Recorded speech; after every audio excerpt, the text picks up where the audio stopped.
غزوہ ہند حضرت عیسیٰ علیہ السلام کے ساتھ جہاد بالسیف اور حضرت امام مہدی کے ساتھ جہاد کو کچھ لوگوں نے جھٹلانا شروع کر دیا ہے. کیا یہ صحیح ہے؟ حضرت عیسیٰ علیہ السلام کے ساتھ مل کے جہاد ہوگا, حضرت مہدی کی قیادت میں جہاد ہوگا. یہ تو بخاری مسلم کی صحیح احادیث سے ثابت ہے اور امت کا اجماعی عقیدہ ہے. اس کا انکار کرنا یہ گمراہی ہے.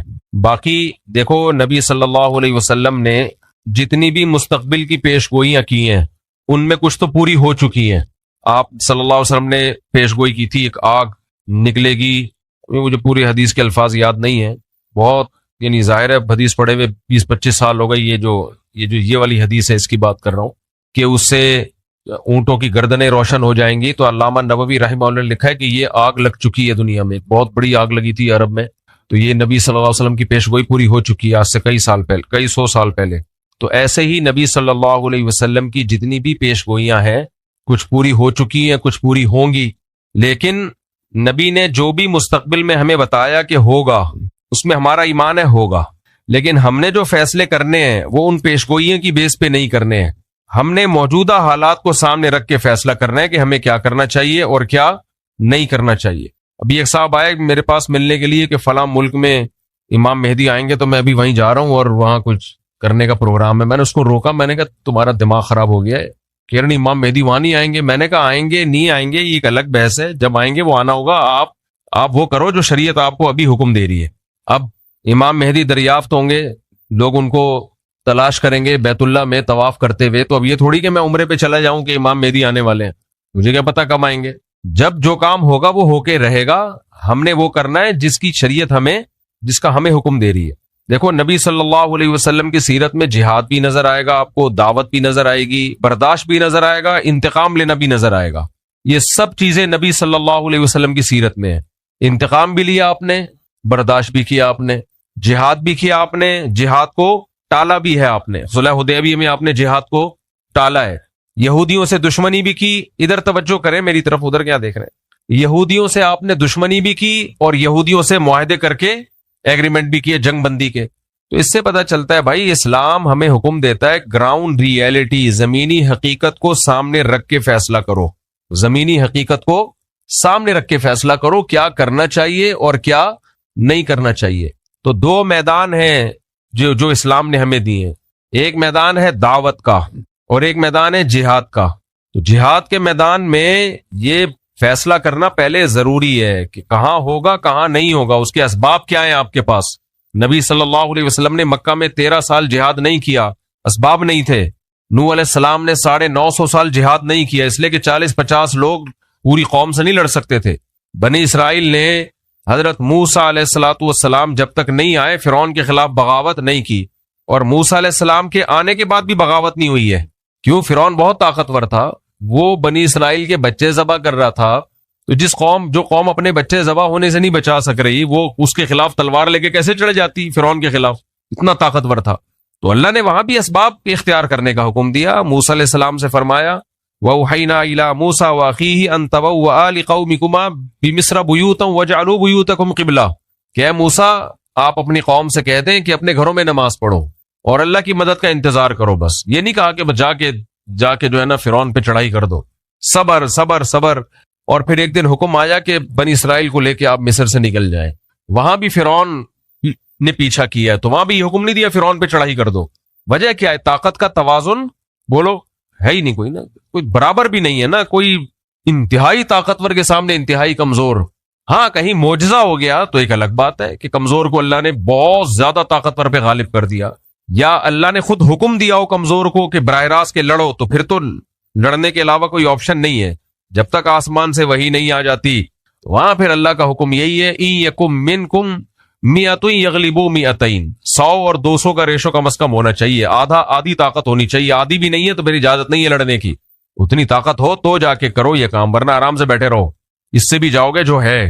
تو اس لیے اس وقت جہاں جہاد ہے وہاں تو ہے, ہم اس کے منکر نہیں ہیں, لیکن جہاں جہاد نہیں ہے وہاں لڑائی کا میدان گرم کرنے سے مسلمانوں کا نقصان زیادہ ہوگا, مسلمانوں کو فائدہ نہیں ہوگا, کیونکہ تمہارے پاس کچھ ہے نہیں لڑنے کے. تم اپنا دفاع کر لو, بہت بڑی بات ہے. ابھی تو اپنے ملک کو بچا لو بس. اور ہمارے یہاں کہتے ہیں ملک پہ ادھر جا کے چڑھائی کر دو. ادھر چڑھائی کرو گے کن میزائلوں سے؟ امریکہ سے میزائل لے کے امریکہ پہ چڑھائی کرو گے؟ امریکہ تمہیں جہاز دے گا اپنے اوپر چڑھائی کرنے کے لیے؟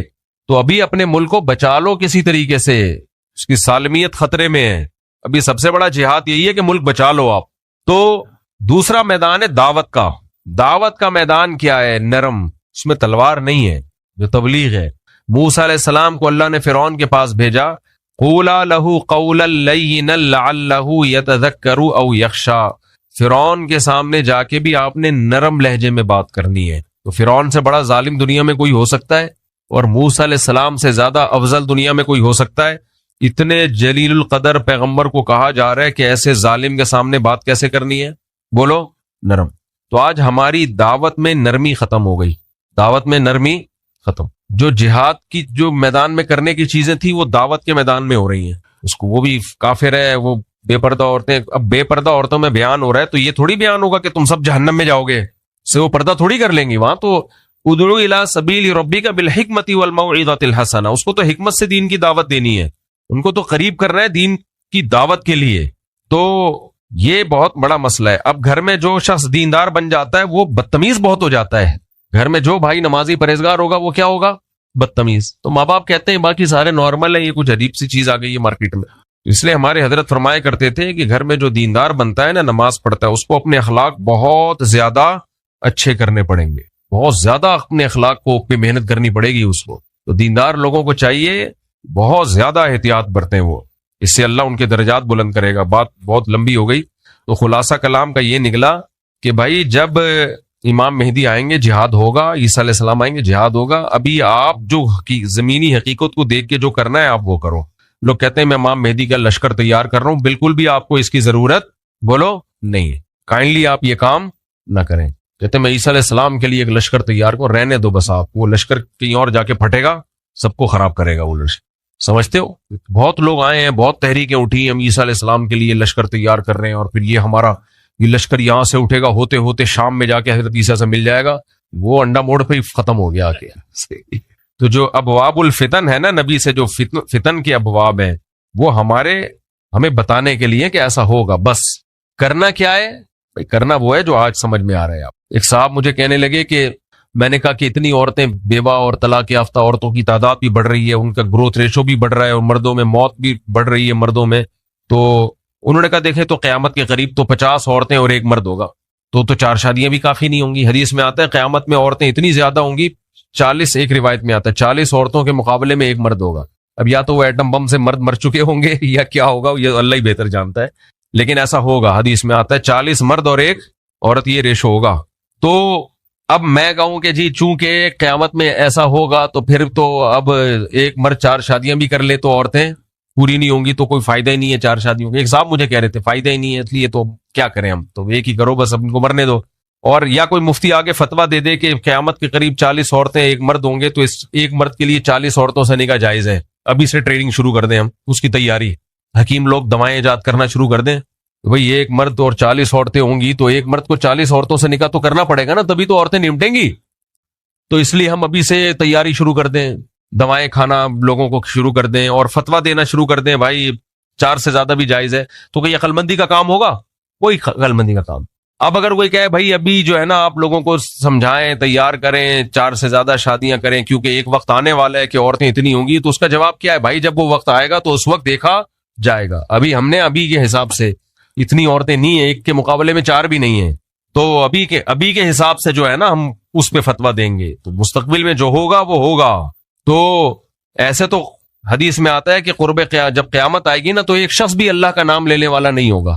اب ہم کہیں چونکہ سب خراب ہو ہی جائیں گے تو لوگوں کی اصلاح کی ضرورت کیا ہے؟ بھائی ہم نے تو ابھی اصلاح کرنی ہے، لوگوں کو جہنم سے بچانا ہے۔ جو ہونا ہوگا وہ جب ہونا ہوگا وہ ہو جائے گا، ہم نے ابھی کو دیکھ کے چلنا ہے کہ ابھی کیا ہوگا۔ منگنی کے بعد عید اور دیگر موقعوں پر لڑکی کو لڑکے والوں کے گھر کی طرف سے دیے جانے والے تحائف کیسے ہیں؟ یہ منگنی ہی نہیں ہے اسلام میں، تو منگنی کے بعد تحفے کہاں سے ہو گئے؟ خطبہ کا لفظ ہے عربی میں، اور حدیث میں بھی خطبہ کہتے ہیں نکاح کا پیغام بھیجنا۔ بھائی آپ کو کوئی رشتہ پسند آ رہا ہے، 2 رکعت پڑھ کے استخارہ کیا، سنت استخارہ، اس میں نکلے گا کچھ بھی نہیں، اس میں نکلتا کچھ بھی نہیں ہے۔ استخارہ ایک دعا ہے، اللہم ان کنت تعلم ان ھذا الامر خیر لی فی دینی ومعاشی وعاقبۃ امری فاقدرہ لی، اللہ مقدر کر دے اگر یہ بہتر ہے، تو بس 2 رکعت پڑھ کے دعا مانگی، اور کرنا کیا ہے؟ جو سمجھ میں آ رہا ہے، جو سمجھ میں آ رہا ہے تو وہ کر لینا ہے۔ جیسے میں نے جب دوسری شادی کا ارادہ کیا، جہاں میں نے پیغام بھیجا پیغام بھیجا، استخارہ بھی احتیاطاً کر لیا، اور دل میں یہ تھا کہ کرنا تو ہے یہیں پہ، کرنی کہاں ہے، یہیں کرنی ہے، چاہے استخارے میں نو آئے یا استخارے میں یس آئے۔ وجہ اس کی ہے کہ استخارے میں کچھ بھی نہیں نکلتا، اگر کچھ نکلا تو آپ کا اپنا دماغی تخیل ہے۔ استخارہ اللہ سے مدد لینے کا نام ہے کہ اللہ اگر یہ بہتر نہیں ہے تو ویسے ہی ہٹا دے بس اس کو۔ تو یہ ہمارے نبی نے کتنے نکاح کیے، حضرت موسیٰ علیہ السلام کا واقعہ میں 20 دفعہ سنا چکا ہوں۔ جب مدین گئے تو جن بچیوں کی خدمت کی آپ نے، لڑکیوں کی خدمت کی، ان کے والد نے بلایا، اسی مجلس میں کہا کہ ان میں سے ایک بیٹی کا آپ سے نکاح کرنا چاہتا ہوں، اعلیٰ انتا جرنی 8 حجج، آپ 8 سال بکریاں چلائیں۔ ہمیں تو نہیں ہے کہ موسیٰ علیہ السلام گئے کمرے میں جا کے استخارہ نکالا انہوں نے اور 6 مہینے استخارہ نکالتے رہے، فوراً فرمایا ذالک بینی و بینک، قبول ہے، ٹھیک ہے، کیا فرمایا، قبول ہے۔ تو منگنی اسلام میں نہیں ہے، نکاح کا پیغام بھیجیں، پہلے سوچ لیں، استخارہ بھی کر لیں، مشورہ بھی کر لیں، پیغام بھیجیں، اور سامنے والے یا تو ہاں کریں یا نہ کریں، وہ بھی سوچ لیں، سوچنے کے بعد نہ کرنا ہے نہ، ہاں کرنے کا مطلب ہے آؤ نکاح پڑھو، ہاں کرنے کا مطلب کیا ہے، چلو بھئی ہماری طرف سے قبول ہے تو اب یہ تمہاری امانت۔ رخصتی میں تاخیر ہو سکتی ہے کسی وجہ سے، نکاح میں تاخیر بولو نہیں ہونی چاہیے۔ رخصتی میں اگر ہے تو بھئی ابھی کوئی مسئلہ ہے، نہیں رخصتی کر پا رہے، نکاح تو پھر جو مردی تحفے تحائف بھیجتے رہے تو منگیتر کچھ بھی نہیں لگتی، سمجھتے ہو، اس کو تحفے اور گفٹ بھیج کے فری کرانے کی ضرورت نہیں ہے۔ اور منگنیوں میں ٹوٹنے کا ریشو بھی بہت زیادہ ہوتا ہے، کیونکہ اسی دوران ادھر ادھر بھی سیٹنگ اس کی بھی ہو چکی ہوتی ہے اور اس کی بھی ہو چکی ہوتی ہے، منگنی ہے نا، اس کے کوئی شرعی خط تو ہے نہیں ہے۔ کیا قرآن کو اردو میں پڑھنے تاکہ سمجھا جا سکے، کیا اس طرح پڑھنے سے بھی ثواب ملتا ہے، لیکن جو اصل ثواب عربی میں پڑھنے سے ملتا ہے۔ قرآن اللہ کا کلام ہے جو عربی میں ہے، وہ انگلش یا اردو میں نہیں ہے۔ نبی صلی اللہ علیہ وسلم نے فرمایا جس نے الف لام میم پڑھا اس کو 30 نیکیاں ملتی ہیں۔ حضرت مولانا شرف علی تھانوی رحمہ اللہ نے بڑی زبردست بات لکھی ہے، فرمایا نبی نے مثال دی ہے حروف مقطعات کی جن کا مطلب اللہ کے سوا کسی کو معلوم نہیں ہے۔ تو اس سے پتہ چلتا ہے قرآن بغیر مطلب کے سمجھے بھی 30 نیکیاں ملتی ہیں، 3 کلموں پر مشتمل ایک لفظ، ایک کلمہ پڑھنے سے۔ تو الف 10 نیکیاں، لام 10 نیکیاں، میم 10 نیکیاں، تو یہ بغیر سمجھے پڑھنے پر ہے، تو سمجھ کے بھی پڑھو اور بغیر سمجھے بھی پڑھو۔ آپ جو مطالعہ کرتے ہیں نا قرآن کا، اس پہ تلاوت کا ثواب نہیں ملتا، ٹھیک ہے، تفسیر سمجھنے کا ثواب مل جاتا ہے، تو تلاوت کا ثواب جب بھی ملتا ہے۔ اچھا، میری تفسیر کے لیکچر ہیں مفتی طارق مسعود اسپیچز جو ہمارا چینل ہے، تو اس پہ جا کے وہ لیکچر سنیں شروع سے، اس سے قرآن انشاءاللہ آپ کو قرآن کی زبان میں سمجھ میں آئے گا۔ تو تفسیر بھی پڑھا کریں، تلاوت بھی کیا کریں۔ جلی علی مکمل کر لیں میرا بھائی، ہو گیا صلاۃ و تسبیح ہو گیا۔ کیا غزوہ ہند کا کیا حکم ہے؟ غزوہ ہند کا حکم یہ ہے کہ آرام سے انسان کے بچے بیٹھ کے پاکستان کو بچانے کی کوشش کرو، جب ہونا ہوگا ہو جائے گا۔ ابھی ملک کی حالت دیکھو، ملک کو بچاؤ، ابھی فی الحال اکنامکلی ملک کو مضبوط کرو، کھانے کو روٹی نہیں ہے لوگوں کے پاس، دھماکے کتنے ہو رہے ہیں، دہشت گرد، ادھر دہشت گردوں کو کچھ ڈاکو آئے تھے، ان کو پکڑ کے اللہ کا شکر ہے لوگوں نے اگلے پچھلے سب گناہ ان کے معاف کر دیے۔ ابھی یہ کام کرو، پھر کوئی اٹھے گا غزوہ ہند کے نام پہ چندہ کرنا شروع کر دے گا اور پھر تمہیں کہیں لے جائے گا ایسے انلیگل کاموں میں، پھر ایجنسیاں اٹھاتی ہیں، چمڑیاں ادھیڑتی ہیں، پھر مسنگ پرسن بن جاتے ہو، پھر نئے کیسز شروع ہوتے ہیں۔ آرام سے انسان کے بچے بنو، پڑھائی کرو، نماز پڑھو، روزہ رکھو، تبلیغ میں وقت لگاؤ، لوگوں کو دین کی دعوت دو تبلیغ میں نکل کے، اور ملک کو بچانے کی بات کرو۔ پیشاب کے قطروں کا گمان ہوتا ہو تو وضو کا کیا حکم ہے؟ گمان سے وضو نہیں ٹوٹتا۔ پیشاب کا قطرہ نکلنے کا اتنا یقین ہو کہ قسم اٹھا کے کہے کہ میرا پیشاب کا قطرہ نکلا ہے۔ بعض لوگ کہتے ہیں ہم کنفیوز ہیں، قسم اٹھائیں کہ نہیں اٹھائیں، اس کا مطلب نہیں اٹھا سکتے آپ، 100% یقین ہو پھر وضو ٹوٹے گا۔ کیا پب جی وغیرہ انہوں نے صحیح ٹائم ویسٹنگ ہے بھائی، برائی ہے یہ، اس کو سے بچاؤ اپنے آپ کو۔ بس آخری 2 سوال رہ گئے، بھی ہو گئے۔ کیا صلاۃ التسبیح مستند عمل ہے؟ صلاۃ التسبیح اختلافی مسئلے مت چھیڑا کرو رمضان میں خاص طور پہ، پھر جب چھیڑتا ہوں تو پھر کمنٹس آنا شروع ہوتے ہیں، پوچھ لیا ہے تو بتا دیتا ہوں۔ صلاۃ التسبیح پر چند پوائنٹ یاد رکھو۔ سب سے پہلی بات، کوئی صحیح حدیث اس پر موجود نہیں ہے، کوئی ایک بھی ایسی حدیث نہیں ہے جس کی سند بالکل ٹھیک ہو، لیکن چونکہ بہت کثرت سے حدیثیں ہیں تو محدثین کا اصول ہے کہ ضعیف حدیث تعدد طرق کی وجہ سے حسن درجے کو پہنچ جاتی ہے، قابل قبول بن جاتی ہے۔ میں نے جب یہ بات کہی نا تو ایک صاحب نے کمنٹس کیے ہوئے تھے، بہت سارے لوگ مل کے جھوٹ بولیں تو کیا وہ سچ ہو جائے گا؟ بھائی بہت سارے لوگ مل کے جھوٹ نہیں بول رہے، ضعیف حدیث موضوع من گھڑت نہیں ہوتی۔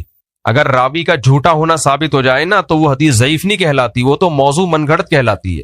تو ضعیف کا مطلب یہ ہے کہ راوی میں کچھ سقم ہے، اس کی میں ابھی ڈیٹیل میں نہیں آتا، تو اس کی وجہ سے یقین نہیں ہے۔ لیکن جب بہت سارے طریقے طرق سے وہ حدیث ثابت ہوگی تو محدثین کا اصول ہے کہ وہ درجہ حسن تک پہنچ جاتی ہے. تو اسی بیس پر جمہور علماء کا مذہب یہ ہے کہ اگرچہ صلاۃ و تسبیح پر کوئی صحیح حدیث موجود نہیں ہے، لیکن چونکہ اتنے طریقوں سے اتنی سندوں سے مروی ہے تو اس میں قابل قبول ہے، لہذا اس پر عمل کرنا چاہیے. لیکن بعض علماء کا موقف یہ ہے کہ یہ اصول تو اپنی جگہ درست ہے کہ بہت ساری ضعیف حدیث ہوں گی تو وہ عمل حسن کو پہنچ جاتا ہے، وہ حدیث حسن ہوتی ہے، وہ قابل قبول ہوتی ہے، اس سے شرعی مسئلہ بھی ثابت ہو جاتا ہے. لیکن ان کا اصول یہ ہے بہت سارے علماء کا، جس میں علامہ ابن تیمیہ رحمہ اللہ بھی داخل ہے، اور میرا بھی رجحان اسی رائے کی طرف ہے، وہ یہ ہے کہ اگرچہ ضعیف حدیث جب بہت کثرت سے ہو تو وہ قابل قبول ہے، وہ حسن ہے، لیکن اس سے جو عمل ثابت ہو رہا ہے اگر وہ متواتر حدیثوں کے بالکل اگینسٹ ہے تو پھر حنفیہ کا موقف یہ ہے کہ صحیح بخاری کی حدیث بھی اگر متواتر کے خلاف ہوگی تو حنفیہ رد کر دیتے ہیں، تو حسن کو کیسے قبول کیا جائے. تھوڑی گاڑی بات ہو گئی، اوپر سے گزر گئی ہو، ان کو عربی میں سمجھائیں آپ میں کیا کہہ رہا ہوں بس مکمل. السلام علیکم، جلدی جلدی، ہاں پہنا دو پہنا دو پہنا دو پہنا دو. اپنا لیپ ٹاپ بیچنے کے لیے، اس کو کیا ہو گیا بھائی؟ لیپ ٹاپ میں نے ہیلو، ہاں بھائی میں نے لیپ ٹاپ بھیجا ہے کسی کو نا صدر میں بیچنے کے لیے اپنا، تو کہہ رہے مجھ صاحب 180 لگ رہے تھے لیکن یہ بندہ 170 میں لے رہا ہے. میں نے کہا پہنا دے پہنا. تو میں یہ عرض کر رہا تھا، سمجھ میں آ رہی ہے بات جو میں علمی ایک بات بیان کر رہا ہوں. حنفیہ کا جو اصول فقہ میں ہے نا، جو ہم پڑھتے ہیں اصول فقہ میں، احناف کا موقف یہ ہے کہ اگر ایک عمل متواتر حدیث جس کو بہت لوگ نقل کر رہے ہیں، اور قرآن تو سب پورا متواتر ہے، اس سے اگر ثابت ہو تو اس کے مقابلے میں اگر بخاری کی حدیث بھی آ جائے گی تو رد کر دیا جائے گا. یہ احناف کا موقف ہے جو بہت 100% یقینی ہے، اس کو لیا جائے گا. تو اب یہ جو ہم نماز پڑھتے ہیں ڈیلی بیسس پہ، رکوع میں تسبیحات، سورہ فاتحہ پڑھی، پھر اس کے بعد سورت ملا کے فوراً رکوع کرتے ہیں، تو متواتر حدیثوں سے جو نماز ثابت ہے اس نماز سے یہ پتہ چلتا ہے کہ آپ تلاوت اور رکوع میں تاخیر نہیں کر سکتے. اگر آپ نے تاخیر کی سجدہ سہو لازم ہو جائے گا، آپ کے اوپر سجدہ سہو لازم ہوگا. اور اسی طرح سورہ فاتحہ اور سورت کے درمیان میں وقفہ تاخیر نہیں کر سکتے، کیا تو سجدہ سہو لازم ہو جائے گا. یہ متواتر احادیث سے ثابت ہے یہ بات. اور صلاۃ و تسبیح بالکل اس کے الٹ ہے، آپ اس میں تسبیحات پڑھ کے رکوع اور تلاوت میں کیا کرتے ہیں؟ تاخیر. تو اس لیے احناف کا جو اصول فقہ ہے نا، اس اصول کی روشنی میں، جو حنفیہ کا امام حنیفہ کا جو اصول ہے، اس اصول کی روشنی میں صلاۃ و تسبیح فقہ حنفی کے اصولوں پہ نہیں فٹ بیٹھتی، کیونکہ حسن حدیث ہے، صحیح بھی نہیں ہے. حسن حدیث ان متواتر حدیثوں کے خلاف ہے، جو متواتر حدیثوں سے نماز کی ایک الگ کیفیت ثابت ہو رہی ہے. اس لیے ابن تیمیہ رحمہ اللہ، وہ حالانکہ وہ تو حنبلی تھے، لیکن انہوں نے بھی یہ بات لکھی ہے، لم یثبت مثلہ بمثلہ، ایسی نماز جو متواتر حدیثوں کے خلاف ہو، وہ والی نماز اس جیسی حدیث سے ثابت نہیں ہو سکتی، اس کے لیے اتنی ہی پاورفل حدیثیں ہونی چاہیے. تو یہ چند علماء کا موقف ہے، لیکن جمہور کا موقف بہرحال یہی ہے کہ چونکہ وہ ایک عام اصول جو محدثین کا اصول ہے کہ ضعیف حدیث تعدد طرق کی وجہ سے کیا بن جاتی ہے؟ حسن. تو وہ کہتے ہیں حسن ہے، لہذا صحیح کے حکم میں ہی ہے، لہذا جائز ہے. ناصر الدین البانی رحمہ اللہ تعالی جو سلفی عالم تھے، انہوں نے بھی صلاۃ و تسبیح کو سنت قرار دیا ہے، لیکن عبداللہ ابن مبارک کی تقلید کی ہے انہوں نے اس مسئلے میں. انہوں نے کہا کہ اگرچہ حدیثیں ضعیف ہیں لیکن عبداللہ